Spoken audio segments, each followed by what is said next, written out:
Welcome to the Old Time Radio Westerns. I'm your host, Andrew Rhynes, and I'm excited to bring you another episode absolutely free. This is one of over 80 episodes released monthly for your enjoyment. Now, let's get into this episode.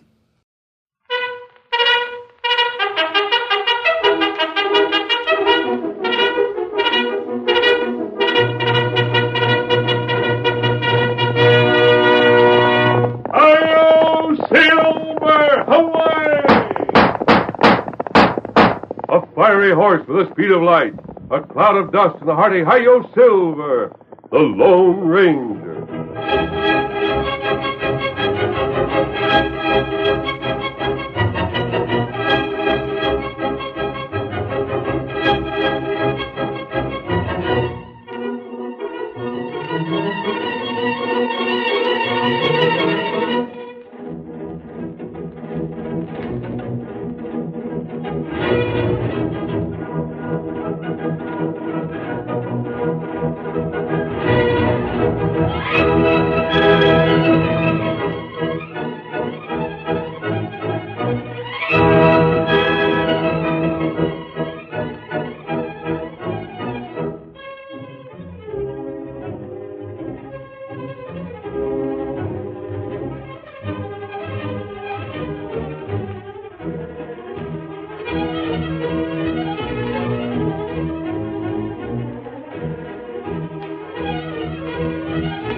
Nowhere in the pages of history can one find a greater champion of justice than the masked rider of the plains. In the early days of the western United States, he fought criminals through the length and breadth of 7 states. No one could match his courage, his strength, or his resourcefulness. And it was he, more than any other man, who made possible the winning of the West. Return with us now to those thrilling days of yesteryear. From out of the past come the thundering hoofbeats of the great horse Silver. The Lone Ranger rides again. Come on, Silver! We're heading for Argus Falls! Hi-yo, Silver! Away!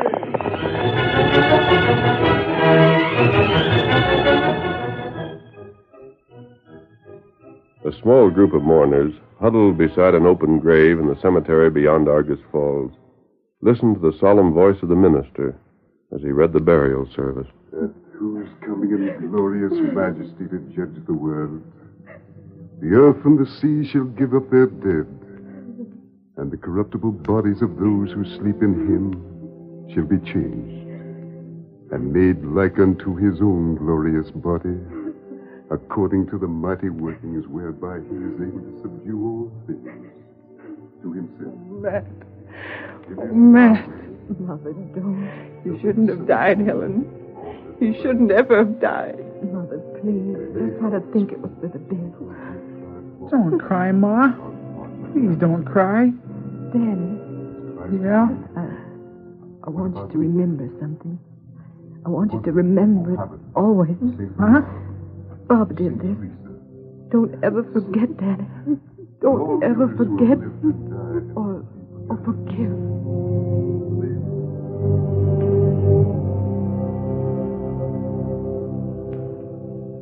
All during the service, a young man had watched from the concealment of a clump of willows. When the service was finished and only the minister and the family remained behind, he approached slowly, almost fearfully. Ma, wait. Bob. Ma, I've got to talk to you. How dare you come here? How dare you? Look, sis, I know you hate me, Go but away. I won't. No, listen to me. You've got to listen. I know I've been wild and I've done all kinds of things to hurt you that I shouldn't. But I swear as I'm standing here that I'm not to blame for what's happened. As I hope to live, I swear I'm not. Don't. But, Ma... I can't talk about it, Bob. I just can't. Ma... Go with Mother, Danny. But, Sis, I said go with Mother. All right.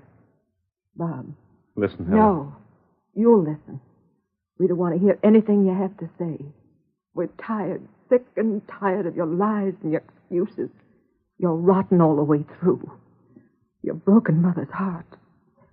All that killed Father was the worry you've caused him. And now because he spent every dollar he could save to buy your way out of the scrape you got in, we've nothing left. Nothing, thanks to you. But the range... It's gone. It couldn't be. It is. But, Helen, I tell you, except for that one shooting scrape 2 years ago, I ain't cost Pa 1 penny. That's a lie. It isn't. I don't know where you got this crazy idea, but Please, I'd rather not hear anymore. I stayed only to tell you to keep away from Mother. If you hurt her again as you have in the past, I promise I'll finish you. So that's the way it is. Yes. I guess you'd like it if I was to clear out and go back to Arizona. I don't suppose you got a spark of decency left, but if you had, yes, that's what I'd ask. I thought so. Bob, will you? Will you go? Will you promise me you'll never... I'll promise nothing. No, I didn't think you would. But if you're afraid I'll pester you or Ma anymore, you needn't think that neither. I won't. I don't have to be told twice when I'm not wanted. Then there's nothing more for me to say. Mother's waiting. I'll have to leave. Bob, I'm depending on you to keep your word. Just stay away. I'm coming, Mother. Parson, Yes, Bob. you heard what Helen said? I'm afraid I did. Parson, what have folks been saying about me since I've been gone? Well, Go on, I want to hear it. Well, Bob, I'm afraid they've said nothing very complimentary. Arizona isn't too distant, you know. Gossip gets back. You've been running with a pretty wild bunch, haven't you, son? Maybe. Was that true what Helen said, that Pa died broke? Yes. On account of me? Because he was supposed to have been paying my bills? Yes. Where's Ma living? Why, I understand she and Helen and Danny have moved into the Clayton cottage. Your sister and Clayton plan to get married. Helen's gonna marry that polecat? Now, son... Excuse it, Parson. I shouldn't have said that, but I did, so we let it stand. Look here. Would you believe me if I told you something? Of course. What I told Helen is so. 2 years ago, Pa dug up $500 to get me out of some trouble. Afterwards, I left for Arizona. I reckon that much you know. But from that day till this, I never cost Pa a dollar. Not one single dollar. That's strange. Yeah, that's what I'm thinking. I guess I'd better stay around here. What will you do? Sorry, Parson, but that's my business. I wasn't prying, Bob. I meant, what will you do for a living? Have you any cash? Not any. Then Oh, don't let that fret you. I can earn some, I reckon. There's plenty of outfits around Argus Falls can use a good top hand, I guess. Well, Parson, thanks for all you told me. We'll be meeting again, most likely. Adios. Hey, Bob, wait. Huh? Would you do me a favor? Favor? But sure, anything. After you've looked for work, Yeah? come to see me. I'll be waiting.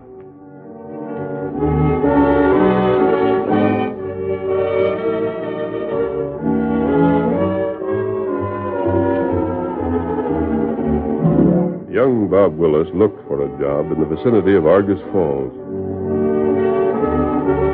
Well, young fella, real top hands ain't so common. I couldn't always use another, I reckon. Sure, I got work for you. What you say your name was? Bob Willis. Huh? Matt's boy? Yes. Get off my place. Get off. But listen, you said you need... Whatever I said don't apply to a skunk like you. Mister, I wouldn't have you on my place if you was the best cowpoke in Texas. But I'll work for anything. I'll work just for my grub if you have to. No. But I've been hunting a job for over a week, and now I gotta get work. Hungry? Flat busted. I ain't had a decent meal in 3 days. Well, that's too bad. But me, I hope you starve. So you want to know why I can't use you, huh? Well, your pa was a friend of mine. Because of you, he lost everything. Your ma's my friend. And you acted towards her in a way to shame a coyote. I tell you, Mr. Mason... Don't try to tell me anything, young fellow. Don't try that. There's your horse and there's the trail. Just hit leather. After 2 weeks. Come in, Bob. Well, see, I kept my promise, Parson. Here I am. I expected you earlier. Look here. When you told me to look you up, did you know I wouldn't be able to find any work? I did. Then why didn't you warn me? I don't think you would have taken my word for it, Bob. No, maybe I wouldn't. It's been unpleasant, hasn't it? You don't hear me kicking, do you? Or what do you want to see me for? I've been thinking over what you told me that day. I don't get you. About your father having sent you no money. Oh, that. Bob, since then I've made some inquiries. I think what I've learned will interest you. Yeah? Your father's account books show that in the last 2 years he withdrew large sums of money from his estate on 16 separate occasions. Now, towards the last, he borrowed those sums, his property being his security. Where'd that cash go? According to the records, to you. It didn't. Well, there's another thing. The money he borrowed came from Clayton. The fact isn't generally known yet, but today Clayton owns your father's ranch. Say, do you think... I'm not drawing any conclusions, Bob. I'm only repeating such facts as I was able to gather. I thought you'd like to know them. And you don't know how glad I am to have them. Parson, I'm going out to Clayton's place and grab that fat skunk by the throat, and if he don't tell me what he did... But I've got to. You'll do nothing of the kind. In the first place, that's not the way to get at the truth. And in the second place, there's certainly nothing criminal in the fact that Clayton loaned your father money. He knows something about this. Maybe. Then why shouldn't I... But just the same, you'll not call on him. I'm just to do nothing? Did I say that, Bob? Well, then. You're young, hot-headed. This sort of thing is outside of my province. I wouldn't trust either one of us to handle the situation as it should be handled. If I don't, who will? 2 men who are camped in the valley. Huh? I've written them a note. This is it. Take it. Hey, I don't savvy this. Do I know these fellas? They're friends of yours? Yes, they are friends of mine, Bob. But more, too.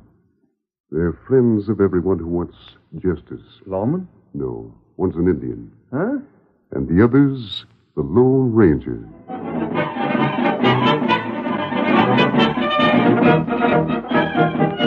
A small white cottage stood alone on a back street in Argus Falls. Owned by Clayton, a well-to-do rancher. It was occupied at present by Bob's mother, his sister Helen, and his young brother Danny. That evening, the rancher, red-faced and stout, although in his early 30s, called on the Willis family. The conversation turned to his approaching marriage with Helen and... Don't you agree with me, ma'am? Or don't you agree a short engagement would be the wisest? I shall leave that to my daughter, Mr. Clayton. You wouldn't object, though, would you? No, not if Helen preferred to marry earlier. I wouldn't feel I had the right to interfere. There, Helen, you see. You really don't want to wait until fall? Why? What's the sense in it? I've got a mighty fine place out on the ranch, you know. Mighty fine. You like it there. I hope you and the boy will, too, ma'am. Thank you. You're very kind. Shucks, that's all right. I got plenty. I wouldn't want it said I was stingy. You'll be as welcome as rain in August.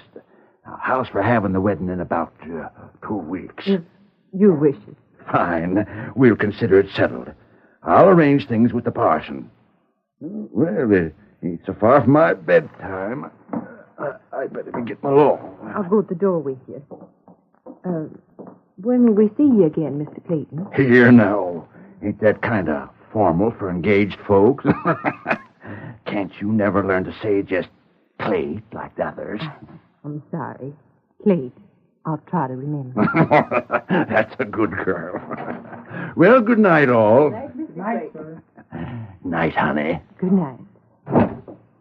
Helen, Yes, Mother. look at me. Yes? Now tell me the truth. The truth, Helen. Are you marrying Clayton because you want to, Or what, Mother? or because you think you must to give Danny and me a home? I don't like him, Ma. I hope she don't marry him. Why can't Bob come back home and all of us... Hush. But please, Danny. Well, Helen? Why, of course I want to marry Mr. Clayton. Whatever made you think I didn't? I didn't call your father Mr. Willis when we were courting, Helen. I called him Matt. Helen, if you have any doubts, break this engagement now. I'd rather go homeless the rest of my life than see you unhappy a single day.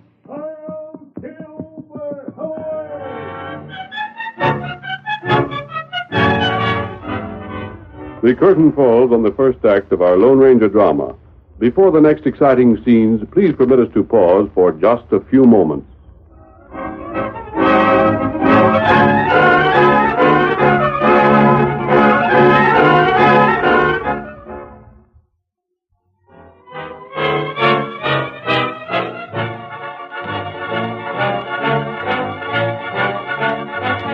Now to continue our story. Early the following morning in Argus Falls, a passerby glanced idly at the bank, looked quickly a second time, then raised his voice in a shout and took off at top speed for the office of the sheriff. The bank! The bank's been robbed! Hey, Sheriff! The door of the bank's busted in! Sheriff! The bank's robbing! Sheriff! When he reached the bank, the sheriff found an excited crowd gathered. He elbowed his way inside and discovered Banker Haynes staring about him with an air of bewilderment. Let me through. Stand aside. What was stolen, Mr. Haynes? How much to get? I can't understand it. Huh? Can't understand what? The safe. Evidently, I forgot to lock it last night. They cleaned it out? That's just it. They didn't. Huh? I haven't had much time to look around, but as far as I can see, not a thing's been stolen. You mean they busted in here when your safe wasn't locked and beat it away without taking a penny? It certainly appears that they did. Well, I'll be switched. Not a thing's been touched except... Except what? Our books. Our account books. Several were taken from the safe and left on the desk. They're still there. You can see them. And that's all, huh? Yes. Unless I discover something later. Well, Mr. Haynes, all I can say is this. Either the hombres busted in here was blind, or they was after something other than cash and couldn't find it.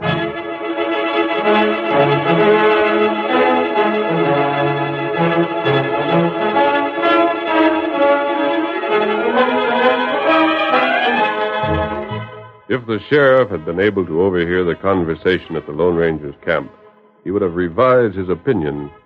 You mean to say you busted into the bank all by yourself? Yes, and they're heap danger. My gosh, yes.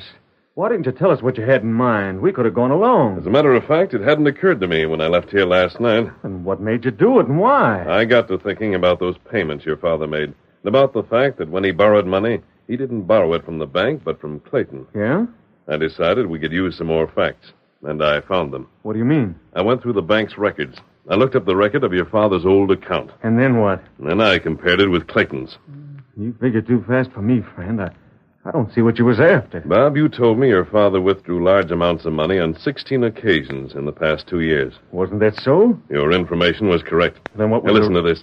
Every time your father made a withdrawal, Clayton made a deposit within a day or two. The amount of each deposit corresponded almost exactly to the amount your father had taken out. Then he was paying that cash to Clayton. Yes. But why? What for? That's the next thing to be learned. Call Scout, Tonto. Here, Scout. Here, Silver. You leaving again? Yes. Now, wait till I saddle up. I'll be You right... stay here. You won't be needed. But I want to... For the present, it'd be better if you remained in the background. What has to be done now, Tonto and I can do. But are you going to do all the work? Ain't I got no right to help myself? Bob, when the time comes, you'll have as much as you can handle. Ready, Tonto? Then come Be on. ready. Come on, old fellow. Get him up, Scout. Hurry, old boy, hurry!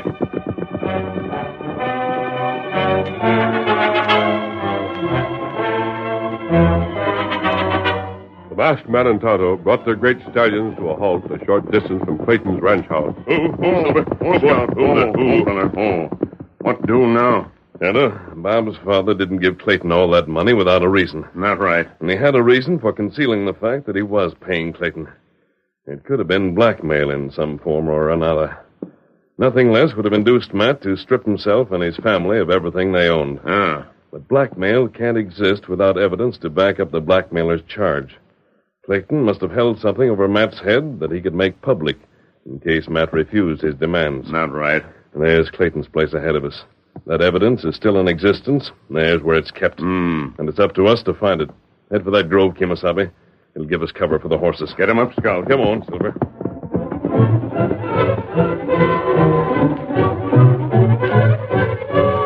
An hour had passed when Clayton and a neighbor rode up to the house, dismounted and tethered their mounts to the hitch rail in front. They climbed the steps and crossed the porch, unaware that anything was wrong. Clayton put his hand to the knob of the door, pushed it open, and then... Get in here. What? Mask? Quiet. What in the One world? sound from either one of you, and you'll regret it. Inside. Crook, I'll No, get don't it. close the door. We're leaving. Tonto, go ahead. I'll follow. You Keep little... still. Don't call to your men, and don't attempt to leave this house within the next 5 minutes. That's for your own safety. Remember. My desk. Clink, what's the matter? Wait. Don't tell me you keep cash loose in your desk. No. And what's the trouble? There they are. Huh? They didn't find them. Find what? Huh? Oh, nothing special. Just some papers. Come on. I guess they've cleared out by now.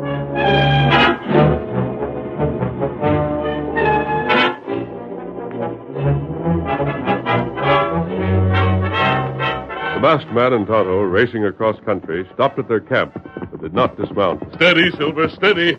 Bob. Yeah? Tonto and I are riding on. We've no time to lose. We'll be gone at least 10 days, perhaps 2 weeks. Going where? Never mind that now. There's just one thing you need to know. When we return, your troubles will be finished. You mean that We found the explanation to all that's happened. We're going for a man who can put Clayton behind bars. Who? You'll remember him when you meet.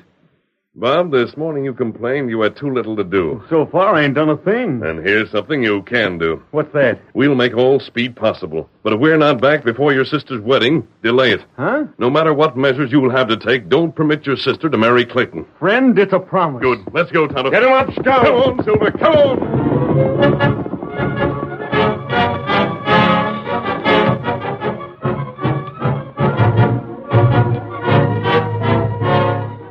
In the absence of the Lone Ranger, Bob Willis anxiously marked the passage of time. A week slipped by, 10 days, and neither the masked man nor Tonto had returned. Then, one day, a small group of friends gathered in the cottage for the wedding of Bob's sister.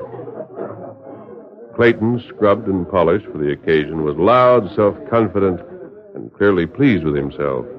But Helen Willis, seated in a room just off the parlor, could not hide the telltale marks of recent tears. Sis, Yes, Danny? you've been crying. Have I? Well, Danny, when you're a little older, you'll realize that's what Roger expected to do at their wedding. That ain't why you've been crying. Isn't it?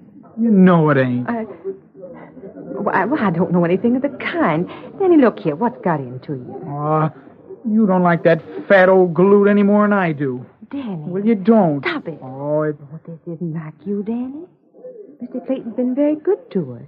He's let us live here without paying, and now he's going to give us all a fine home. And you're going to like it on the ranch. You shouldn't act so ungrateful. well, gee whiz. And besides, he's not old. He's 33. Danny, when you're 33, I hope you remember you said that. Well, just the same. I bet if Bob was here, he wouldn't let you That's go. enough. But we won't talk about it anymore. Now... We're waiting for you, Helen. Yes, Mother. Now come along, Danny, and behave yourself. Yes, How do you feel? I'm all right. Helen, do you still feel sure? Mother, you're as bad as Danny. Declare, I don't know where the two of you get such notions. I should know my own mind, shouldn't I? Now forget about it and come along. I wish I could feel sure. There's the Prussian bride. Honey, the minister's ready and waiting, and it's almost 3, so... Howdy, folks. Bob! Mind if I come in? Gosh, what's the matter? You're welcome? From the looks of you, you think I was poisoned or something. Now, look here, Bob. Oh, hello, Clayton. So you figure to get hitched to my sister, huh? Well, Like places you are. What? Shut up! Don't nobody move. The first one does, Clayt's eating lead. Now sit down. I reckon nobody hankers to do anything foolish. I said sit down. Bob, are you out of your head? What do you think you're doing? Stopping a wedding. Bob, I think I understand this, even if the others don't. But you're being very foolish. Parson, just stop where you are. What I said to the others goes for you, too. I'm drilling Clayt the second anybody tries to meddle. It'd all be better if you take it easy, folks. Maybe we'll be here for quite a spell. If it's too long, then maybe I'll have to take Clayton vamoose. But anyhow, nobody's leaving till I do. So make yourselves comfortable. Son, why are you doing this? Because I was told to. Told to? You're clean loco. How long do you think you can keep us here? Till a friend of mine shows up. And if you think I can... Good work. Well, the masked man. You can put away your gun. I'll take over. Thank heavens you got here. Quiet. Bob stopped this wedding on my orders. You'll soon learn why. Clayton, on the way here, I rode by your place and picked up these. You recognize them? Blast you, give me those. I'll keep them. Hey, you're the hombre I met before. Right. The day you saw me, I'd found these papers in your desk. I left them where they were to convince you they hadn't been discovered. You care to tell the people here what's in them? Never mind, I'll tell them. I believe all of you know that 2 years ago, Barb left Argus Falls because of a shooting scrape. These papers are affidavits. A sworn statement saying the man Bob wounded made his way to Clayton's place and there died of those wounds.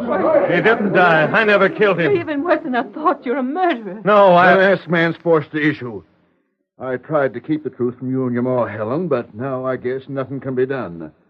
What the masked man said's right. Bob's a killer. But I didn't say that. Huh? That man didn't die. These affidavits are false.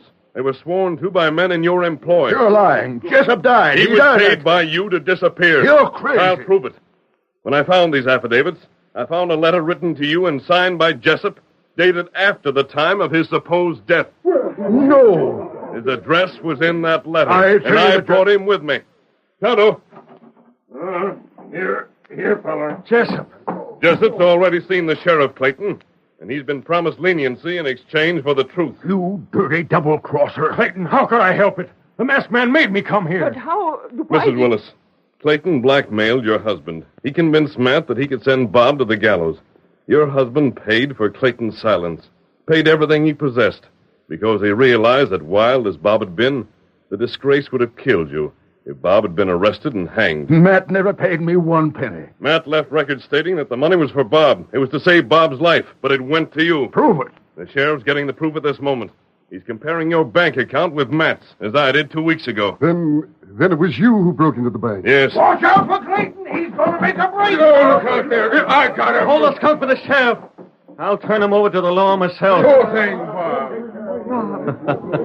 Still mad at me, sis? I want to apologize if you let me. Oh, shucks, forget it. We're all together again, Helen. You and me and Ma and Danny. So let's not think of what's past. I'm so glad, Bob. Me too. Well, I've been wild and I'm admitting it. But we'll get the ranch back now and I'm straightening up. Bob, that's wonderful. We're so grateful. Grateful? Well, listen, don't thank me. Thank the masked man.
The story you have just heard is a copyrighted feature of the Lone Ranger Incorporated.